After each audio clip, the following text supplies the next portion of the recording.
तो चलिए, यौन अपराधों से बच्चों का संरक्षण अधिनियम 2012 यानी पॉक्सो POSSO एक्ट के इस बेहद महत्वपूर्ण विश्लेषण में सीधे प्रवेश करते हैं। ये कोई साधारण चर्चा नहीं है, बल्कि खास तौर पर एडवोकेट्स, जुडिशरी एस्पिरेंट्स और जागरूक नागरिकों के लिए तैयार की गई एक प्रैक्टिकल गाइड है। आज हम सिर्फ कानूनी धाराओं को नहीं रटेंगे, बल्कि उस लीगल फ्रेमवर्क की गहराई में जाएंगे जो समाज के सबसे कमजोर वर्ग की ढाल है। हम कोर्टरूम की उन असल रणनीतियों को डिकोड करेंगे जो इन संवेदनशील मामलों की पूरी दिशा तय करती हैं। चीजों को बिल्कुल स्पष्ट रखने के लिए इस विश्लेषण को 6 हिस्सों में बांटा गया है।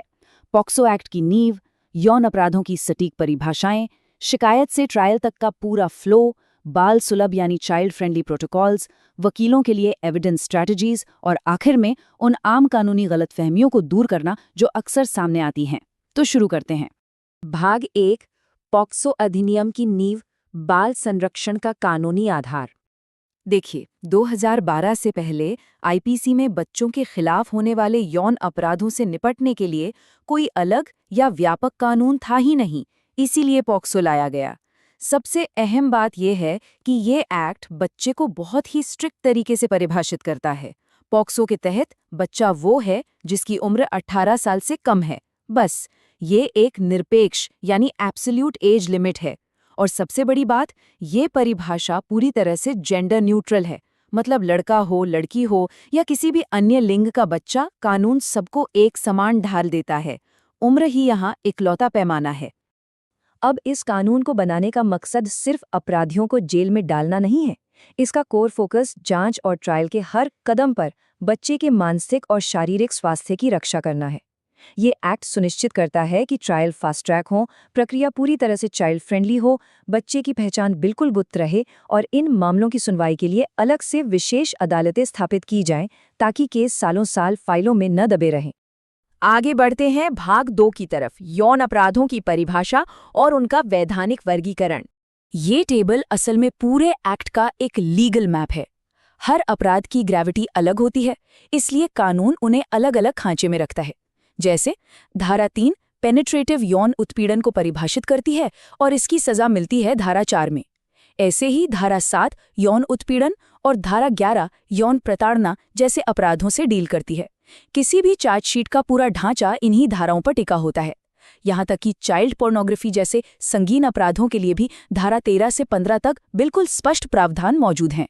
यहाँ एक बहुत ही महत्वपूर्ण पेच है, गंभीर या एग्रवेटेड अपराध का।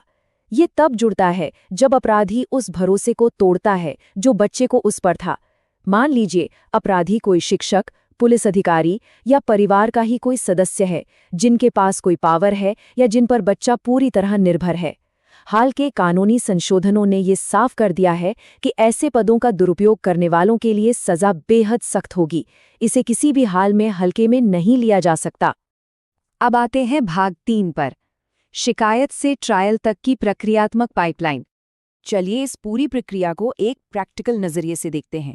ग्राउंड जीरो पर शुरुआत होती है प्रारंभिक शिकायत और FIR से। इसके तुरंत बाद पुलिस जांच और बच्चे का मेडिकल एग्जामिनेशन होता है। फिर आता है एक बेहद क्रूशियल स्टेप, मजिस्ट्रेट के सामने बच्चे का बयान दर्ज होना, जिसकी लीगल वैल्यू बहुत ज्यादा होती है। इसके बाद पुलिस चार्जशीट फाइल करती है और अंत में मामला पॉक्सो की स्पेशल कोर्ट में फैसले के लिए जाता है। लीगल प्रोफेशनल्स को इस फ्लो के हर एक स्टेप पर पैनी नजर रखनी पड़ती है, क्योंकि एक छोटी सी प्रक्रियात्मक चूक पूरे केस की दिशा पलट सकती है। भाग 4, बाल सुलभ कानूनी प्रोटोकॉल और संस्थागत सुरक्षा उपाय। हम सब जानते हैं कि पुलिस स्टेशन और कोर्ट का माहौल बड़ों तक के लिए डरावना हो सकता है, बच्चों की तो बात ही छोड़िए। इसीलिए ये कानून 3 धाराओं का एक मजबूत सुरक्षा चक्र बनाता है। धारा 19 रिपोर्टिंग को अनिवार्य बनाती है, यानी जिसे भी अपराध का पता चले उसे रिपोर्ट करना ही होगा। धारा 24 ये सुनिश्चित करती है कि बच्चे का बयान बहुत ही सहज माहौल में दर्ज हो, अक्सर पुलिस वर्दी के बजाय सादे कपड़ों में होती है। और धारा 28 के तहत स्पेशल कोर्ट्स ये गारंटी देती हैं कि पूरे ट्रायल के दौरान बच्चा कभी भी आरोपी के सीधे संपर्क में या उसके सामने न आए। सीधे शब्दों में कहें तो वकीलों और पुलिस के लिए ये एक सख्त रूल बुक है कि पूरी जांच और ट्रायल के दौरान बच्चे की मानसिक स्थिति और उसकी पहचान की सुरक्षा ही सर्वोपरि है। मीडिया या पब्लिक में बच्चे का नाम या पहचान उजागर करना पूरी तरह से बैन है।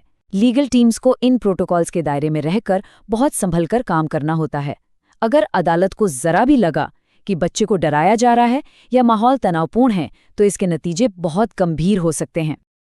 अब चलते हैं भाग 5 की ओर, अधिवक्ताओं के लिए साक्ष्य रणनीतियां यानी लिटिगेशन बैटलफील्ड।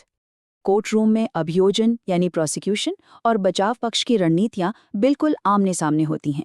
शिकायतकर्ता के वकील का पूरा जोर इस बात पर होता है कि पीड़ित की उम्र 18 से कम साबित हो और मेडिकल व इलेक्ट्रॉनिक एविडेंस पूरी तरह से पुख्ता हो। दूसरी तरफ बचाव पक्ष के वकील अक्सर उन्हीं आयु प्रमाण दस्तावेजों में खामियां ढूंढते हैं।